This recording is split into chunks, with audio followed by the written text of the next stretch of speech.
sometimes you see like, sometimes you see animation that has classical football. And that just lets you know that they're the sister studio, they're actually doing animation too. How many seasons were you on The Simpsons? Only one season. Only one season. And my contribution basically, it works this way. When you start in television, you have to stay there at least like a season to get something under your belt so your name can be on a credit. You at least have to be there a season. Because the season is only 8 months. Well, I say like 5 months out of the 8 months, you're technically training is what you're doing. You're doing training like work. That stuff might not never air. Ever. It might not. You know, if you're lucky, you know, and you're one of those fortunate people who actually, wow, hey, you did that and your name's on it. Unfortunately for me, when I worked there, my sister was in New York and she was diagnosed with cancer. So I decided that what I would do is I would leave the studio. So I had a start and stop like career. It started and then I had to stop it immediately. Because I wanted to be with my sister. And I didn't want to, you know, I didn't want her to be like alone by herself. So I decided that what I would do is I would pick up and I would leave. You know, and I kept telling myself that I would come back, but I never did.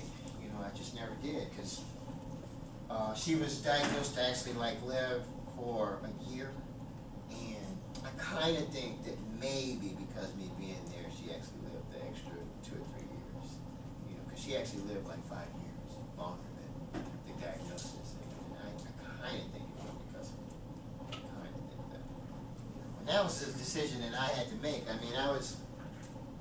Then it's like you ask yourself what's more important, you know, and in my case, not being married and not having children, it was easier for me just to leave. You know, I kept saying, yeah, I'll go back, you know, and then while I was there in New York, I decided that what I would do is I would go into something because my unemployment was running out, you know, so I decided, I said, well, yeah, I can go into teaching. I can teach this stuff, you know, and I taught like at a local high school. I taught at elementary school. The elementary school teaching was really hard. Super hard.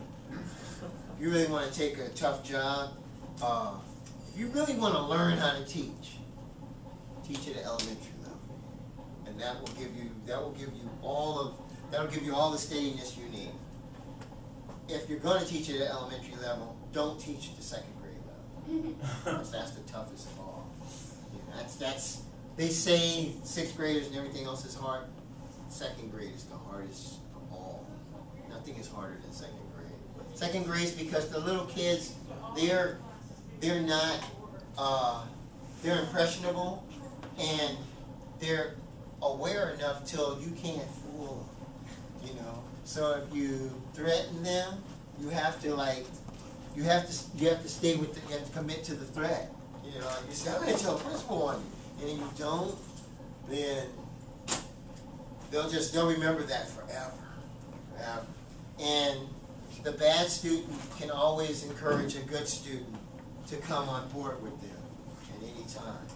So like they tell you like what you should do, like, because I was told by the principal, maybe you should give them candy, you know, like other teachers give candy. And I thought candy was just stupid. Like, candy is just that's just gonna energize them. You know, I won't be able to control them. And the light trick only works once.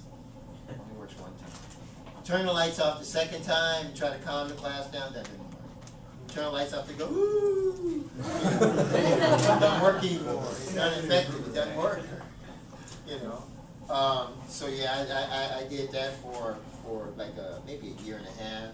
And then I went to high school and I taught high school. And high school, I'll just say this, if you're really tall, like if you're tall as Chris, you won't have a problem. But if you're my height, you're going to have a problem. Because guys will be like, so what's going on, teacher? And you'll be like, I need you to sit down right now. We're about the same height. I'll have to listen to you, and you're like this. See, and it's stressful. It's very stressful. It's a stressful situation because you keep thinking that, you know, If you hit him, he'll go One to of jail. these days, I'm gonna gang up on you and kill me. And you keep thinking that, especially when they're on a fire drill, that's when it really comes into your mind. You're like, you know what, this is a trap. I'm walking through a whole group of students. Some of them don't even like me, and it just feels very uncomfortable, and so,